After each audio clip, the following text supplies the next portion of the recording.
Duas perguntas ainda sobre essa temática. As manifestações, sendo bem direto, essas manifestações podem ajudar a colocar a extrema-direita de novo dentro da caixinha? Essa é a primeira pergunta.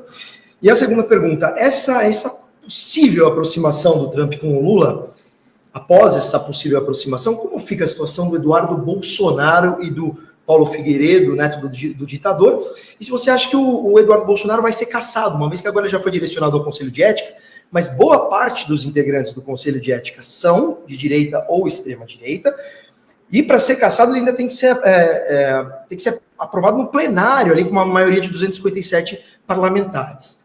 Bem, o Eduardo Bolsonaro tem que ir no Brasil. Qualquer país do mundo, ele estaria sendo processado para ser preso e condenado com a pena máxima. E nos Estados Unidos, a pena máxima é pena de morte, porque ele está praticando atos de traição nacional. Ele está servindo a um governo estrangeiro. Fica bem claro isso. Mas não vamos perder tempo com o Eduardo Bolsonaro. A tua pergunta era mesmo com relação... A primeira da manifestação... O que pode mudar com as manifestações? Exato, se a gente consegue colocar o bolsonarismo de volta no bueiro. Primeiro, o bolsonarismo tem sua expressão democrática, o direito de existir, pregar suas ideias, desde que não seja contra o Estado Democrático de Direito, seja para dar golpe de Estado, para implantar a ditadura no Brasil. Eles têm todo o direito de eleger seus deputados, senadores, vereadores, prefeitos, governadores, até o presidente da República.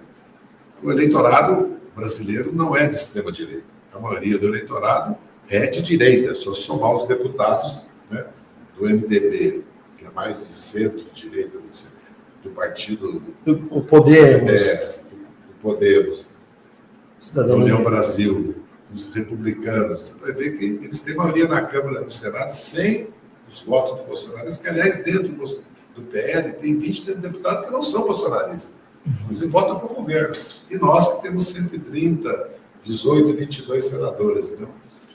Eles têm todo o direito de se expressar. O que o eleitorado vai decidir, tudo indica, não há uma maioria de 2/3 no Brasil, 60%. O Brasil, em vários países do mundo, está muito equilibrado entre a centro-direita e a centro-esquerda. Né? A tendência, a vitória de 22 e as mudanças que têm acontecido, a tendência é o Lula ser reeleito. O Lula é candidato, nós vamos trabalhar para isso. Nós temos uma aliança bem consolidada com o PDT, com o PSD Cidadania, com o PV, PCdoB, PT, Rede PSOL, uma parte importante do MDB, uma parte importante do próprio PDS. Então, nós não estamos no PSD, nós não estamos numa situação... Eles é que não têm candidato, né? Tem que ter 4 candidatos. Né? Provavelmente será o Tarcísio o candidato deles. O candidato que as forças empresariais da agricultura, das finanças, dos bancos, inclusive que a mídia pede para o Tarcísio se comportar, deixar de ser bolsonarista para ser candidato. É o Tarcísio, que está governando São Paulo, que tem um grande eleitorado. Mas o Bolsonaro perdeu 4 milhões de votos em São Paulo. E o Haddad foi para o segundo turno. E as pesquisas hoje mostram que o segundo turno em São Paulo, uma chapa Haddad e Alckmin pode vencer. Então também não é assim. Porque começou a passar uma ideia que o Tarcísio era invencível, bastava ele ser candidato, o Lula estava derrotado. Isso é muito bom dentro de gabinete, mas na vida real precisa ganhar a eleição. Isso não está ganhando nenhuma eleição, nem para nós, nem para eles.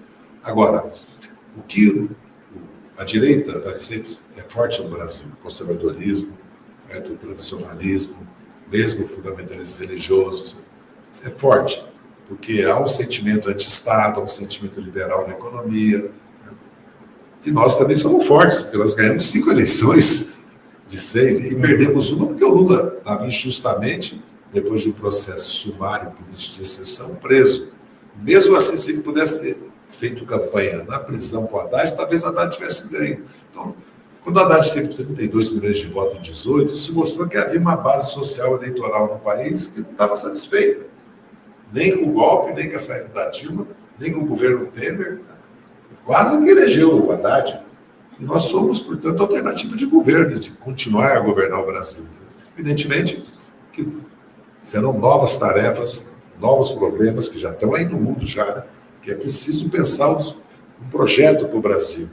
Um projeto de poder para o Brasil. Mas aí precisa saber o seguinte, setores do empresariado estão dispostos a assumir um projeto para o país, para uma mudança do país, porque se você vai à Itália, se você vai à Turquia, vai à Índia, vários países, você vê que o interesse nacional é o que está em primeiro lugar. Em tudo. Você vai conversar com o empresário, ele pensa que quero transferir tecnologia, se eu só quero comprar a tua tecnologia, você não vai vir para o meu país, você vai vir para o país nessas condições. Então o Brasil precisa mudar também. E o presidente Lula, de certa forma, com o governo dele, foi organizando as melancias na carruagem e ficou claro que existe uma política de reindustrialização, ou seja, de inovação, da economia mecânica para digital, de ampliar certos setores, como agregar valor a todos os produtos minerais de alimento, ou mesmo a energia, que nós somos fortes em alimentos, energia e minerais. Segundo, expandir a indústria química, que nós importamos 50 bilhões a mais de dólar que exportamos, a indústria de fármacos, ver as novas indústrias, as novas tecnologias, reformar amplamente a infraestrutura brasileira, por isso está aí o saneamento sendo investido, financiado pelo BNDES, a habitação pela Caixa Econômica, a Petrobras investindo 100 bilhões de dólares, muitos investimentos em energia, principalmente solar e eólica. Então o país vai andando, e tem a COP, e tem os compromissos que o Brasil tem. Então nós precisamos ir fazendo as reformas que o Brasil precisa, porque o Brasil tem tudo para dar certo em 10 anos. Né? É um país que pode e deve dobrar o seu PIB e melhorar muito, porque todo objetivo da economia tem que ser melhorar o padrão de vida das famílias brasileiras, né? Melhorar o bem-estar, trazer mais paz para as famílias, para as cidades, então, melhorar a mobilidade urbana nas cidades, despoluir as cidades, fazer o ensino integral para as crianças, fazer o ensino técnico profissional humanista para a juventude já começar a trabalhar aos 18 anos. Nós temos que cuidar. Fortalecer a agricultura familiar, porque ela alimenta o país, e são 4 milhões de propriedades, que todas elas tiverem pacote tecnológico, crédito, o Brasil supera essa questão de ficar essa oscilação de preços de alimentos que afeta muito a maioria da população, diminuir o preço da energia elétrica. Então tem muitas tarefas para fazer no Brasil, principalmente aquelas que beneficiam a população. Fortalecer os espaços públicos, a cultura pública, do esporte, da população, da juventude, porque hoje a juventude, se você andar em qualquer bairro brasileiro, está produzindo cultura. Então, nós precisamos apoiar isso e desenvolver.